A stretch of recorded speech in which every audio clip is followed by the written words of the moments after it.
Yo mga idol, kumusta? Mandrag mga sports, bibig nga pala ating pag-usapan. Barangay Nibra, Rondo Hollis Jefferson, mabigat na sinabi sa upunan ng Barangay Nibra at Iskati. Kumpiyansa pa rin na makuha ang kampyonato ngayong season. Pero bago nung nga yan, kung bago pa lang sa aking channel, huwag mong kalimutan mag-subscribe at click ang notification bell para like kang updated sa ating latest upload natin. So nakakatapos lang ng laban ng Barangay Nibra versus TNT Tropang Giga sa game 2 mga idol. Nagiging tabla na nga rin ang series dahil naipinalo nga ng ating Barangay Nibra ang laban. Ito na rin ang hinihintay ng lahat kung saan matinding pagsubok pa rin ang malampasan ng Jing Kings dahil gandang performance pa rin ang ipinakitang laban. Naghalimaw nga ang nasabing best import na si Justin Brownlee sa first quarter mga idol. Naging intense pa rin ang nagiging laban kung saan kung bakit ito rin ang dahilan na ipanalo nga ni Justin Brownlee ang kupunan ng Barangay Nibra. Pumamada pa rin ng ating best import na si Justin Brownlee na may 35 points. Masasabing big impact pa rin ang kanyang naging laro. May pinatunayan pa rin ang nasabing import na si Hollis Jefferson mga idol. Babawi pa rin sa game 3 si Hollis Jefferson at makuha ang hinahangad ang kampyonato sa ating liga.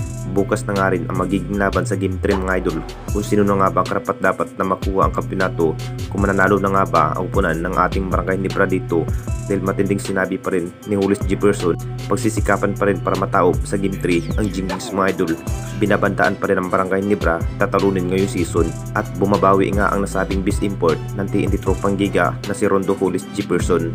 At dito na naman tayo sa isa pa nating balita.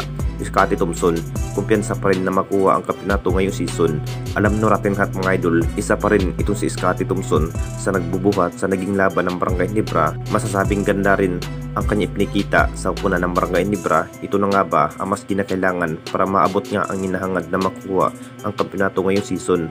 Abot kamay nga ang naging performance. Ito si Scottie Thompson mga idol, siya rin ang dahilan at si Justin Brownlee ang nag-init sa opensiba. Naging big impact pa rin ang nasabing player na parang hindi rin nakapaniwala ang lahat na ganun nga ang nangyari. Pinatunayan pa rin ni Scottie Thompson mga idol na mas kayang bubuhatin ang upunan ng Barangay Nibra ngayong season. Kumpiyansa pa rin na maabot nga ang pangarap na makuha sa ating Barangay Nibra. Kahit butas ng karayong pa rin ang malampasan, mas gagalingan pa ni Scottie Thompson. Guardong mainit na laban pa rin ang magaganap sa game 3 mga idol. Dahil kung sakaling ang TNT Tropang Giga pa rin ang manalo, magagalaw pa rin ang magiging chemistry ng Barangay Nibra sa finals. Hinihigpit pa rin ang Jing Kings ang magiging depensa dahil si Rondo Hollis Jefferson at Calvin Octana, RR Pugoy at Poy Iram lamang ang kanilang problema sa opensiba. Magiging impact pa rin sa bawat laban ng TNT Tropang Giga. Hinihigpit pa rin ng Jing Kings ang depensa. Anong masasabi ninyo mga idol tungkol sa ating video?